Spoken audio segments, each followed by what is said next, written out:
Thanks for tuning in to the HR Uprising podcast. I'm your host, Lucinda Carney. The HR Uprising is focused on helping forward-thinking people professionals deliver real lasting value in their organisations.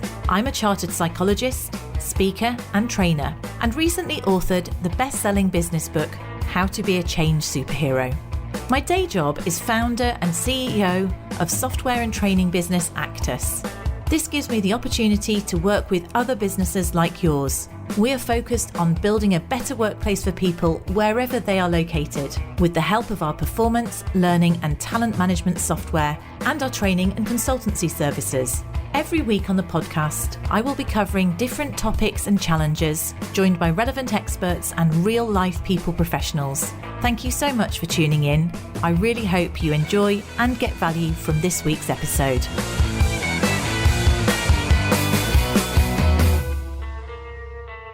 Hello and welcome to this week's HR Uprising podcast. I'm your host, Lucinda Carney, and this week we're going to focus in on the topic of diversity and inclusion, but specifically with regard to recruitment.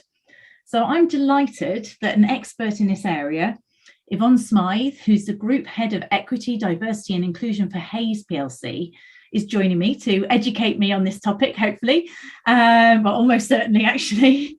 So Yvonne's got more than 25 years professional recruitment experience, numerous plaudits, is recognised as being an expert in this area and in fact in the industry. But interestingly, just as an aside, I noticed that you started out as a litigation lawyer. So Yvonne, do you want to give us a little potted history so you can introduce yourself? Absolutely, Lucinda. I'm absolutely delighted to be with you this afternoon. Yes, so I started off life as a lawyer. I think it was going to be, did I go into medicine or law? And I was rubbish at science, so law was the option to go down. And I loved working with the people. I was working in a very large law firm, so I loved all that side of it. And so I knew I liked the people side of working, but I found myself clock watching. And clearly that's a really important aspect in terms of time recording as a lawyer. So I just found myself out of love of the process that we had to go through as lawyers. And so I moved into legal recruitment. And that was, as you say, over 25 years ago. And I haven't looked back since. Absolutely loved it. Never have that Sunday night feeling.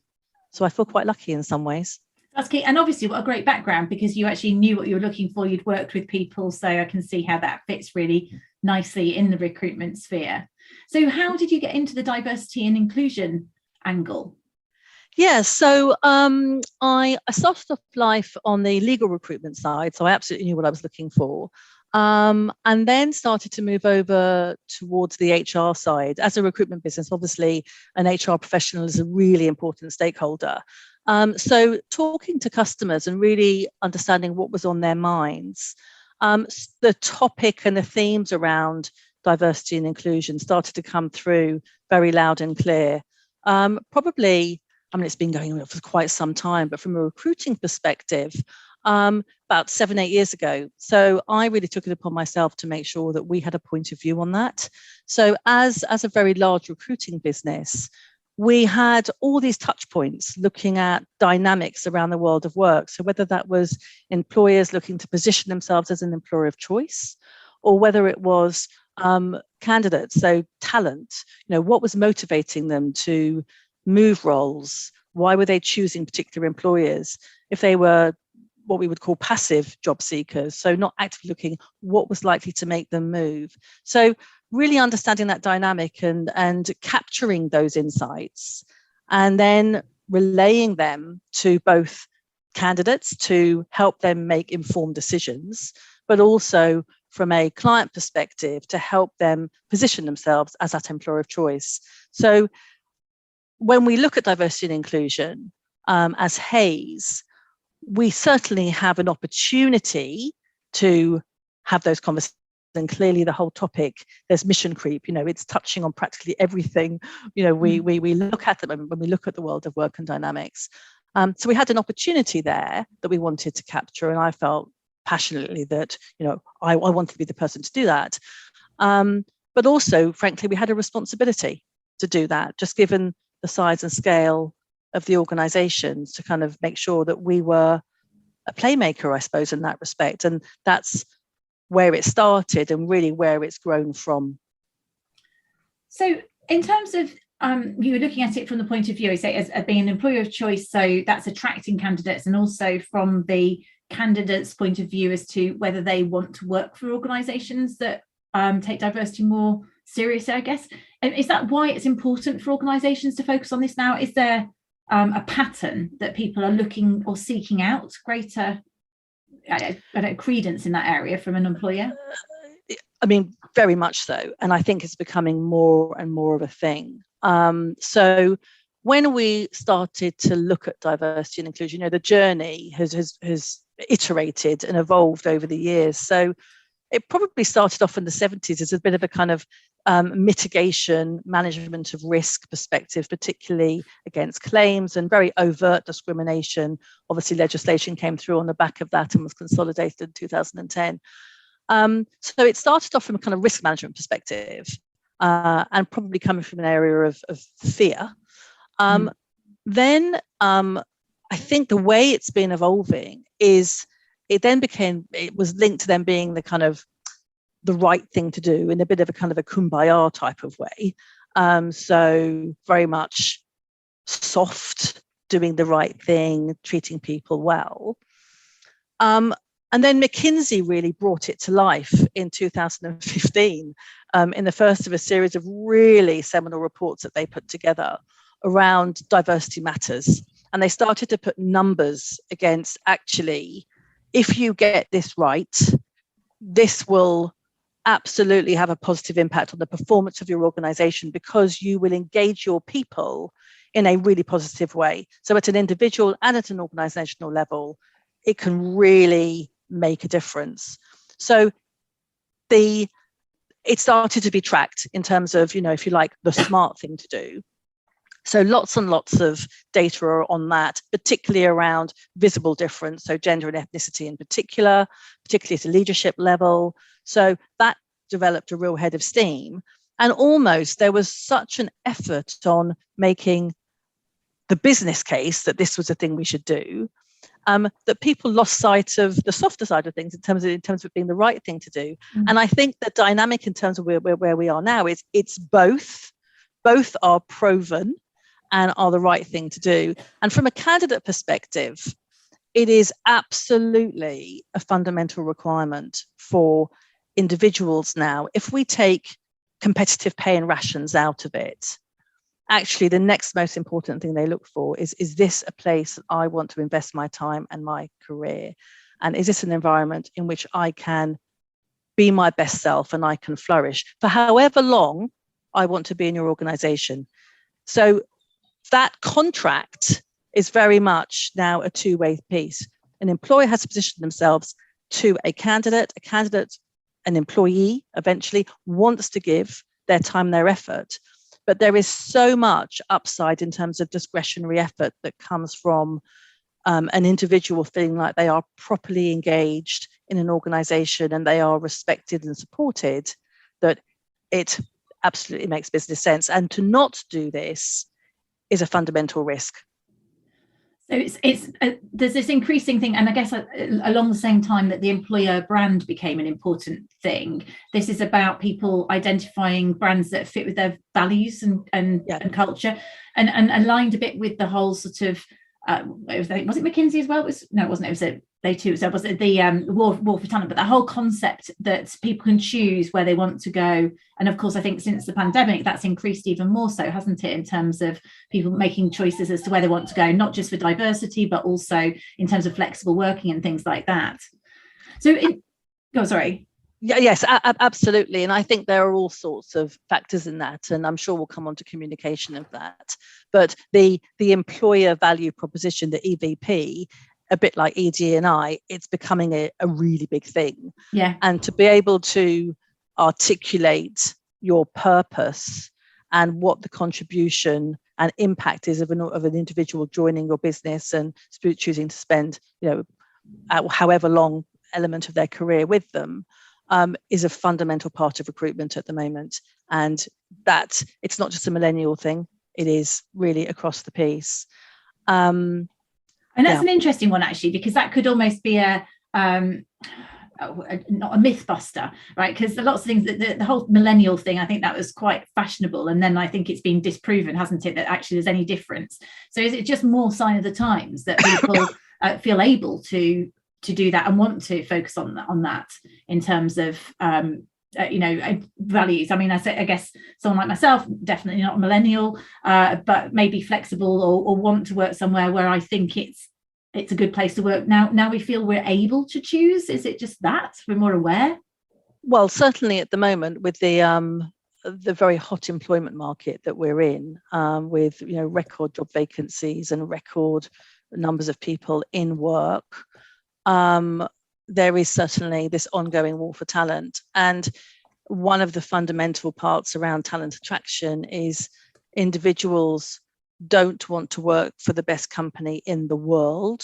They want to work for the best organization for the world. And that's the fundamental shift. Wow. So you really need to get your messaging right up and front and center around that. And the ED&I side of things almost kind of flows from that. I mean, this is all quite fluid as these themes kind of come through. So with us as an employer, as Hays, we have our mission and our promise, and then ED&I kind of comes from that. Yeah. So if I just kind of position that really briefly, because I think we'll come back to it a little bit, but our purpose, our authentic purpose, is to create opportunities and improve lives. That's what we say we do at Hays. It's us up in the morning. And as part of that, our promise to our people is that we will have a culture built on trust, respect, equity, and inclusivity that enables us to live our values and achieve our ambitions and deliver our purpose. So you can see how it flows through. And it's quite different. It's quite difficult to actually separate the concept of the EVP and the values and the purpose with the D&I. The D&I is the kind of policy, practice, and behaviour that comes off that. And I can say what was making a connection for me there is maybe that the purpose, it is that alignment with purpose, which links to engagement as well. So maybe people are wanting to feel that they align with where the organisation is going, and whether you're making shoelaces or not, but actually if you feel that you're making shoelaces in an environmentally friendly way, or you're planting trees for every time, or giving jobs to people, you want to feel that your pound of flesh, once a better expression, is got more to it than just putting the hours in. It's seeking more meaning, isn't it? Yeah, and that's right. And that's where, again, anyone who is looking at kind of pay and reward, there's a lot of talk at the moment about wage inflation, and obviously cost of living, but certainly wage inflation. And is there a race to the top? And that's quite scary for a lot of organizations. It's like, I'm going to lose people because I just can't pay them what they can get outside of my organization. But actually there is a really interesting and creative piece to be done there when one looks at kind of like a total reward package, because so much of what an organization can offer its employee or their employee is non-financial. It is there some type of sustainability commitment? We had zero heroes in Hays, so around plastics. Now when we run an day or a sales day, one of the incentives is the winning team can plant 100 trees, as opposed to getting a 50 quid voucher or a breakfast or what have you. So looking at that is so volunteering day is really important. Non-financial reward, what's your position, what's your impact on the planet, what role can you as an individual, as an employee, play in that organization over and above your job that makes a difference and an impact to what you fundamentally care about. Yeah. Cool. Okay, so it's quite deep and meaningful there. It is. So, it is. So, yeah. All right. So useful, interesting. So that's kind of saying that people want their employers to to help them do more of that, right? It is interesting because I do wonder whether, I suppose if your employer does it, it helps you to feel, you can do some recycling at home, but you might feel out of control in many areas of your life. But if your employer is doing it, you're making a bigger difference. So that is something that gives you a sense of control, which helps there in terms of contribution. So I'm a recruiter in an organisation. What would you recommend that I could put in place to increase diversity? I mean, actually, before we go there, so that's very much about employer brand, wasn't it? There are obviously real benefits, as you said. There's clear business evidence about having a more diverse organisation in terms of leadership, in terms of better decision making and risks. There's various things that I've seen. I don't know, sure you probably have got other examples of the benefits. So perhaps if you can summarise those, and then I'd be interested to know, what should I put in place if I'm a recruiter, whether I'm in a large organisation or I'm an independent HR professional in an HR department of one? What can I do to make sure that I'm maximising diversity? Sure. So what are the benefits? At an individual level, you will have more discretionary effort. You'll have increased loyalty. You'll have the confidence to speak up and speak out. So you'll be able to share your views and your opinions. So those will just be three off the top of my head. You, from an organizational level, some of the kind of most obvious areas are richness of decision making. So you might come to the same outcome, but you are confident in the assurance of your decision making process when you have diversity around the table. So you need to obviously kind of create those opportunities, and there's an element around consistency around that. But certainly better decision making, understanding of customer orientation, your top line numbers, because your people will be more engaged, your productivity goes up, and depending on the kind of organization you're in, your stakeholders give you a license to be at the table. You actually have a license to operate in a way that increasingly you're probably not going to have that if you are not taking this seriously as an organization. So there's the benefits, but there's also the risks, as I mentioned as well. And those stakeholders clearly include your own staff. Yes. But clearly there are all sorts of increasingly kind of quite public measurement points as well, that information is readily available, and anyone doing their research, whether they want to invest some of their career with you, whether they want to invest their money with you, they are going to have a look at those public evidence points. So just going back to your second part of the question, which is what do you need to do in order to attract a more diverse pool of candidates into your business? The starting point is you've got to be consistent. And this isn't we'll have a go, it hasn't worked, I'm going to pull out. So we'll come on to the consistency and those touch points in a minute. Before you do that, before you jump into these things, and very often as an HR professional, you will be the person who is on the front line of delivering that strategy, actually delivering the wants for all sorts of different reasons. So it can be, you can really be under the microscope. And the temptation is just to start doing.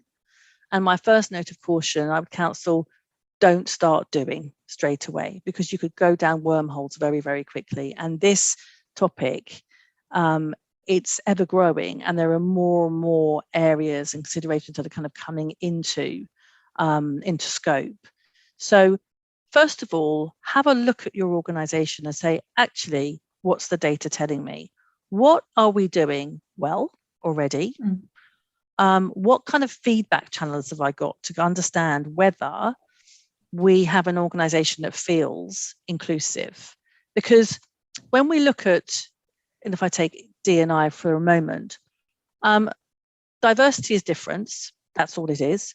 Inclusion is finding a way whereby those different perspectives, opinions, experiences are captured and heard. So once we get to a situation where an organization is inclusive, then you haven't got to worry about the diversity side, because actually you're probably operating at a place that you want to be.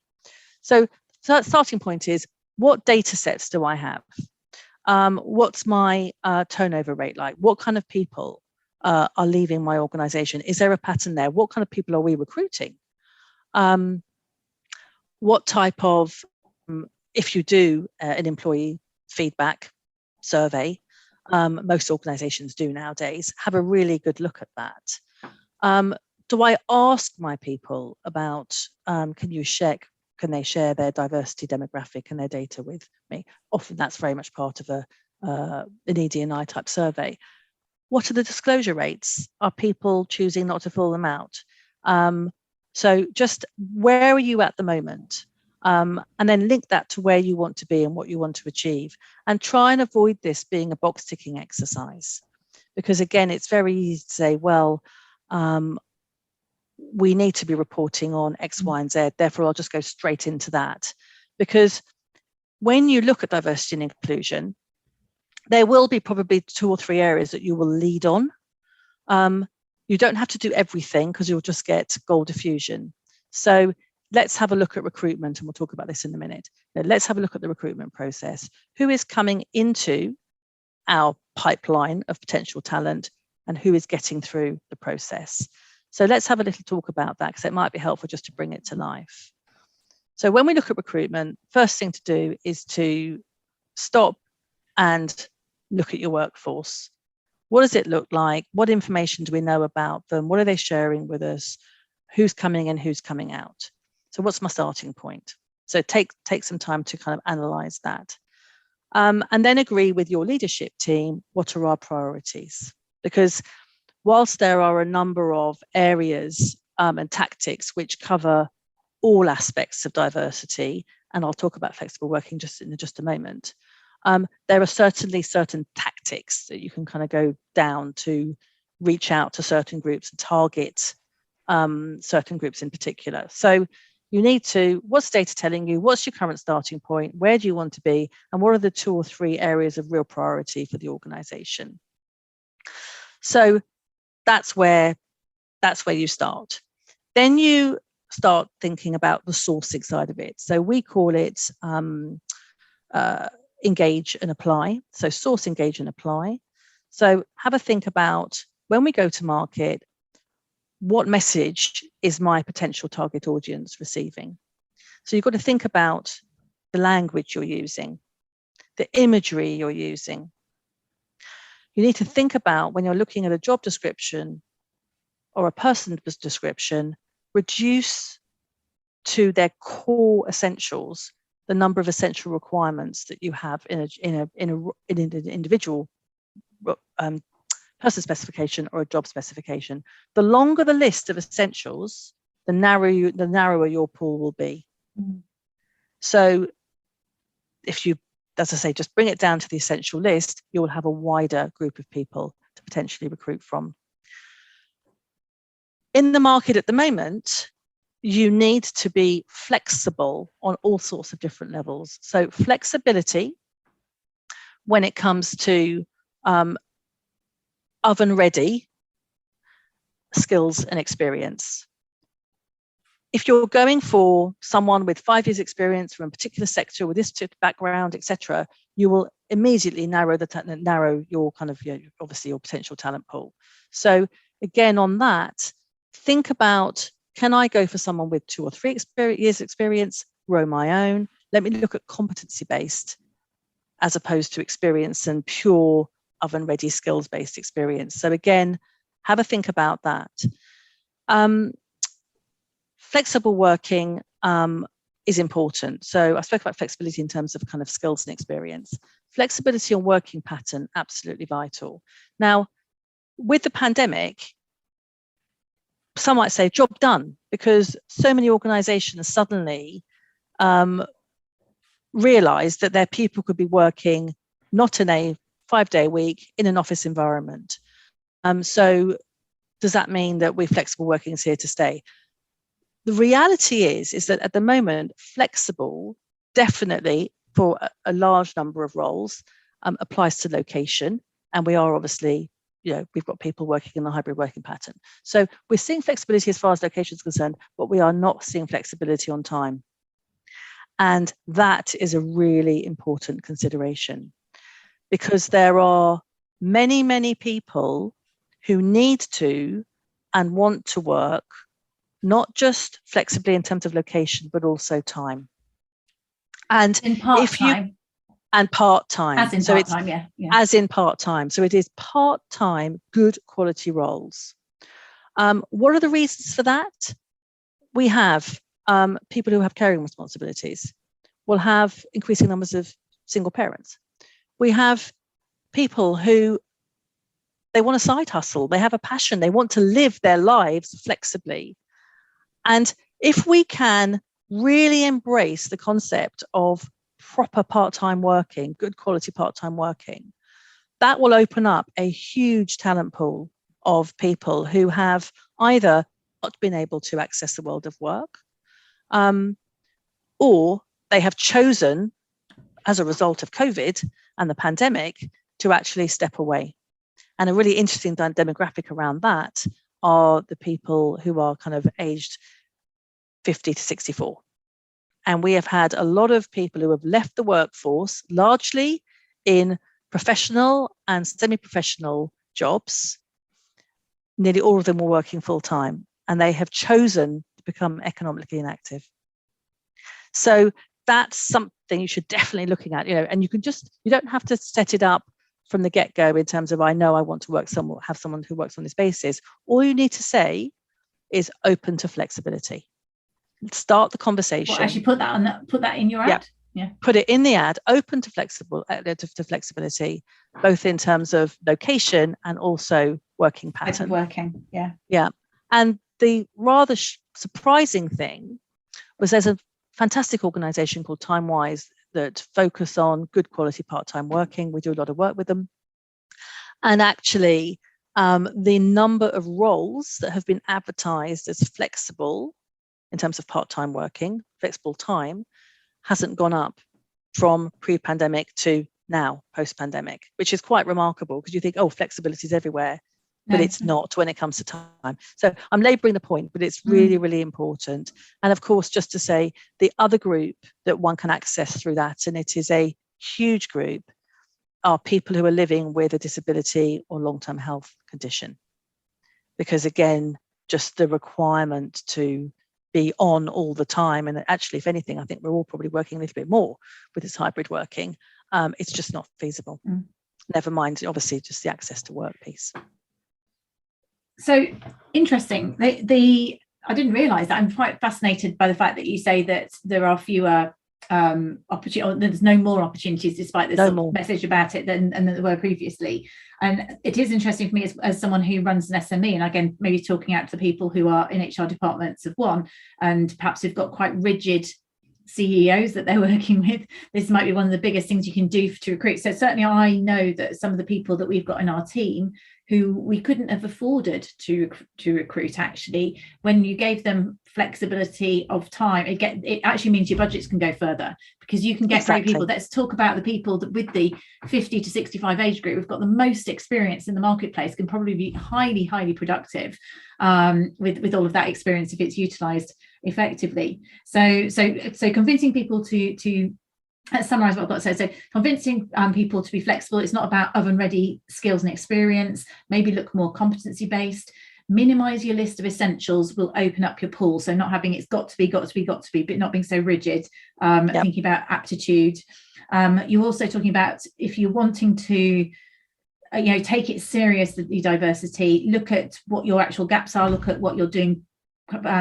First of all, I like the fact it was about inclusivity. So how inclusive are you? Because actually, if you are a naturally inclusive, a genuine inclusive culture, then you don't have to suddenly go out and have one of every different, it's more about just making sure we're maximizing everyone's individual value. But you were talking about don't do a box ticking exercise, but think quite clearly, where are we currently? Where do you want to be in terms of your strategy, whether or not it's, and really about what's working and what's not working. Other practical points as well was about when you're going out and doing the adverts, so making sure that the language and the imagery is correct. So let me just come back. I've got two follow-on questions, what you were saying there. One of them is maybe almost a follow-on example. As somebody who's not done loads of recruitment or wasn't in that area, Are there any sort of top tips that you've got for classic errors that people need to avoid if they are, whether it's a language or an image or those sort of things, or whether you've already covered it? So in terms of something like that. And the other one, I suppose, was if I'm talking to the CEO and they're saying, go out and get me the best person, I'm saying, well, we've got to have a very open remit. I suppose what they might say, well, if this person can't do all of those things, as in, I did have a wish list of 10 items, how do I know I'm getting the best person? So I appreciate those are totally different questions, again, take them in whichever order, but those are two things that I thought I'd be interested in understanding your thoughts on. So I'm going to take the last one first because that's the one I remember. Yep. And then we'll go to the first question. So you don't want to hire difference for difference sake. The purpose of having an inclusive recruitment process that encourages and is open to diversity of skills and experience is to make sure that you have the right combination of people in your business. Now, all of this is proportional as well. Mm. So if at the end of the day, having gone through a well thought out, consistently applied, and there are other checks and balances, which I'll come on to in a second, actually, which I didn't get around to saying, consistently applied attraction and selection process, the person you hire is the profile of what one might expect in terms of a stereotype, or the profile of the person who previously left the job. Mm-hmm. That's fine, because ultimately you are confident that you have gone through the process. So that's where it can't just be a box ticking exercise. And if you spoke to anybody from any underrepresented group and they mm-hmm. felt they had been appointed into a role because of their characteristic, they don't want that, mortified. Where we want to get to is the pool that you are selecting from is as diverse as it can be. And then everyone's in with a fighting chance. Now, that feels quite manipulated in terms of, the going out and making sure that, your language is inclusive and the imagery is talking to, the widest possible demographic. You're talking flexible working. You have to put all of those elements into the process in order to not have unwitting blind spots, whereby you are unwittingly excluding certain groups. So that would be, for example, the flexibility piece. Yeah. So flexibility I get. So what would be an example outside of flexibility of non-inclusive language? Because I can get your photo images that you need to make sure that you're representative of different things. So at the moment, there's quite a lot of, and there's all sorts of AI programs around this as well, and there are free to use tools. But they're kind of gender decoders. And so there's a lot of focus around male and female like language. And so if you have words like ambitious, determined, really focus on kind of leadership side of things, they are quite male. On the female side, if you're looking at kind of collaboration, team working, inspirational, those are words you just have to make sure that the combination of words you use, you don't veer off into being pushing or being super, super soft. Those are massive stereotypes, by the way, but they are known as being an issue. And again, just on the essential requirements piece, I mean, I think people will know this, but I'll just make the point that it is well proven that if you have a person description and you're looking for certain characteristics and certain requirements, a man is more likely to apply for a role if they meet 5, 6 out of every 10 that are required, and a woman won't apply because you're focused on the 1 or 2 things. So again, massively stereotype, but stereotypes are there for a reason. So that would just be an example of that. Let me just this coming back to this kind of rigor and this process point. If I can just finish off this. So we spoke about the plan, look before you jump type of thing, or else you can go into wormholes. Then you've got the find, engage and apply piece. which is really thinking about your messaging and is it inclusive. And you may choose, it's a little bit time intensive, but you may choose to also engage with certain partnerships or organizations or community groups to make sure you're reaching out to a wider audience. Lots of those. The last point is this whole match and select piece. So this is where once you are confident that you've reached out to the widest possible talent pool, then as part of the selection process, whether it's you as HR doing it single-handedly or you're working with a line manager whose decision it might be as well, and no doubt it would be, it's really having a look at making a contextual decision. So again, if you've only ever recruited someone from a Russell Group university and that's that, well, why is that? And there's all sorts of different ways in which you can find the best of, quote, the rest historically, and kind of, if you look at kind of previous trends and what's been done to kind of buck the trend. So contextual decisions, really insisting if you're working with a supply chain, or if you're working with, i.e. recruiters, or if you're working with a line manager who is shortlisting and they're saying, well, I want to see these people, pushing back and being provoking a conversation if that doesn't look like it's a balanced slate. Why is that? Why are we only recruiting people who look like this? And if they're in your supply chain, you can certainly push that down the line. And it's a slightly more difficult conversation manager. But again, if you've embedded the idea of actually it's good for us to have some difference in the organization, hopefully they'll be open for that. So be brave to provoke and challenge on diverse slates. And also when you're going through the interviewing, try and avoid just having one person only doing the interview. Try and have a second set of eyes on the interview. And even if you have a second set of eyes on there, also before a final decision's made, think about inviting someone else in as a critical friend to the process, whereby they are asking you to explain the process you have gone through. And they can kind of, again, they're given permission to call out, well, why is that important to you? Do you really need that? And just challenge any bias. This is all about bias, the bias that might be coming into the system. So just those are other aspects there. And then what was your first question, Lucinda? Sorry. Well, actually, you did answer it because it was really about the top tips for avoiding being discriminatory in the advert, and you kind of gave me examples of language. So that was where that was. So you answered both of those questions, in fairness. Okay. So those were and that was also your structure that you were saying there in terms of an effective process. So plan, find, engage, and apply.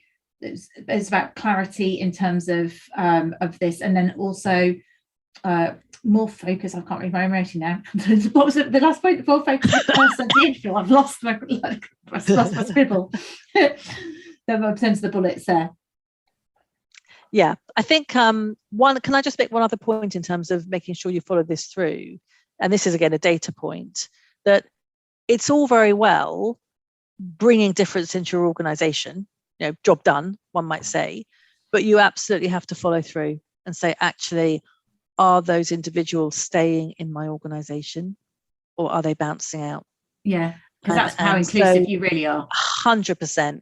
So you need to track that through and have the confidence to have those regular check-ins with everybody. But actually, if you have deliberately introduced someone who thinks and potentially feels about the world a bit differently, and you've done that as part of your D&I strategy, you need to be having a conversation with them. And one of the ways in which I would encourage organizations, and also it's a really important selling point as well, depending on your organization size, even if you're an SME, to have some type of employee forum whereby they can either, collectively feedback on what their lived experience is. That's really important. So as the leader of an organization or someone who's an influencer, you need to be a really good active listener. And you need to go out there and seek opinion and be open to potential challenge on the way things are being done. It's very difficult for an individual to do that, unless they're very extrovert. They'll say, I take it upon myself to tell you what I think of this organization. No, what you want to be doing is creating an environment, whether it's a town hall, whether it is, I mean, yes, of course, employee surveys are one thing, but actually just talking, communication, conversation is really, really important. And then the feedback loop. As a result of what you've said, we have done X, Y, and Z. What more can we do? So just the two-way feedback loop is really important. And that's the gift and the what's it called, the special sauce of an inclusive leader. It's listening.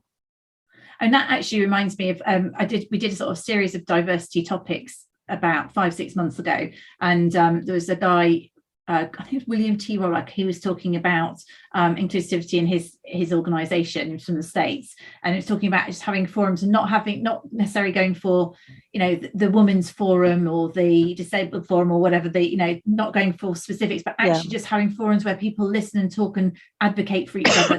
That's more of a truly inclusive of culture there, which I liked the idea of, rather than filtering down. Yeah, I'm interesting, because we have this kind of, this concept of intersectionality. You're not just one thing, you're all sorts of different things, make up the way in which you see the world and the world sees you. So that again, I would say is nirvana. We shouldn't actually have to have these special interest groups or these, community groups.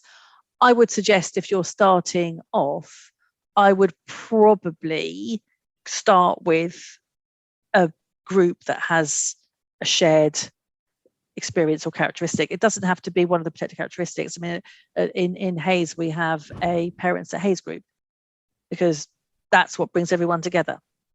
But we also have a Pride network, and we have a Reach network, which is our disability, long-term and illness and long-term health condition group.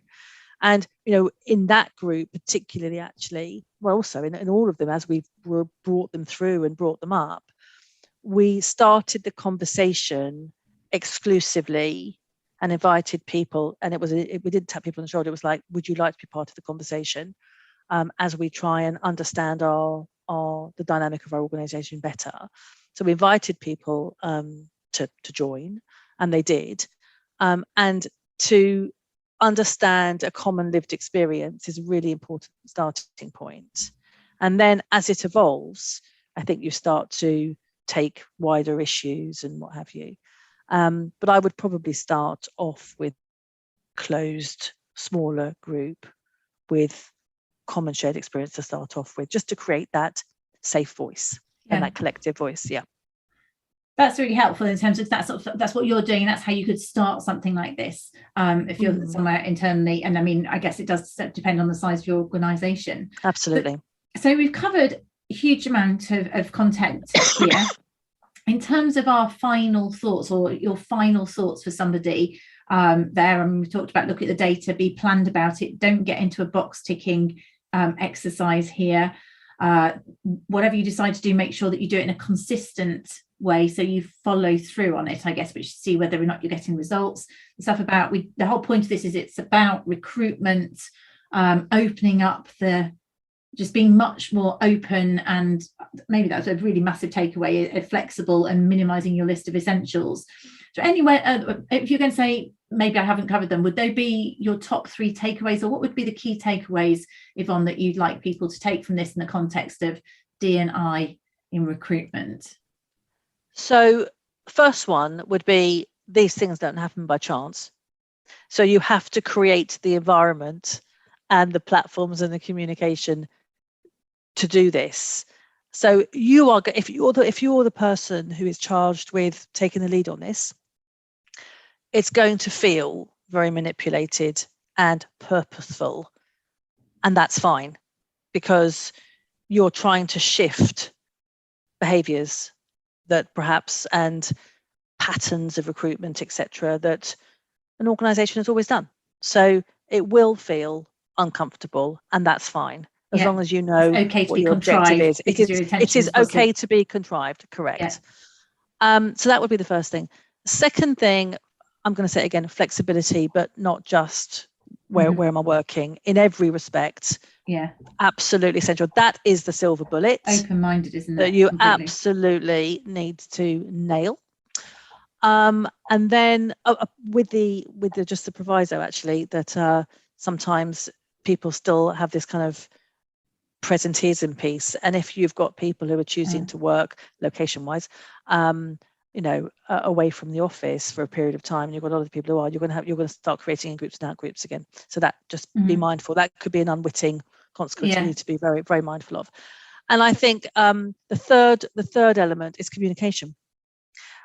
So internally, you want to be showing your employees and the people who are giving their time to work with you that their voice is being heard, celebrated, where appropriate, acted upon, progress is being made. So internal communication, absolutely important. Voice of the leader, very important, linked to that. It's got to be owned by leadership and not just HR. And externally, communicating your story. You do not have to find end result and a successful case study all wrapped up in a bow, job done. The reality is this job is never done. It is ever moving on. So you need to show whoever your target audience is, whether it is for this conversation recruiting or whether it is other stakeholders, you need to share your journey and be humble with that. And no one has all the answers. So just to show that we know this is important, we're committed to it in an authentic, really, well-meaning way. And this is what we're doing so far. Come and be a part of our journey. Come and make a difference. We welcome you. That's a really powerful message. Fantastic. Great. I think that's all we've got time for, but nice sum up there in terms of be intentional. It's okay to be contrived, flexibility in every sense of the word, and communication, show your journey and share what you're doing, and that kind of that openness makes you more accessible, I guess, doesn't it, and more authentic. Absolutely. Wonderful. Absolutely. Yvonne, thank you so much for joining us today. It's been really, really insightful having you on the HR Uprising podcast. My pleasure. Thank you for having me. So I hope you found that useful. It was certainly comprehensive, wasn't it, that conversation with Yvonne?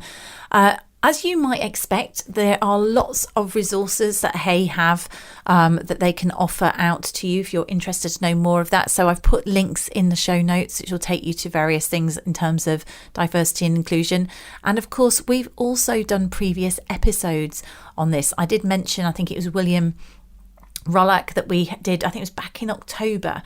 So that was all. If this is a topic that's a hot topic for you, just have a look back to episodes 130, episodes 129 and 131. So diversity inclusion, making the business case, total inclusion with William Rollack, and practical diversity and inclusion strategies. So some 3 really topical and useful, I think, actually, episodes if this is a topic that you want to know more about.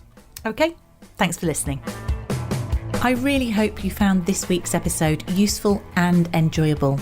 If you did, perhaps you could recommend us to a friend or colleague, or give us a review on your platform of choice. It really helps new listeners to find us. Now you can access links to any of the information mentioned in this show via the website www.hruprising.com. Further free resources are also available at www.actus.co.uk. There you can also find out more about our software and training solutions. Finally, why not join our LinkedIn group, the HR Uprising, to share ideas and collaborate with other like-minded people professionals. Thank you for listening to the HR Uprising podcast.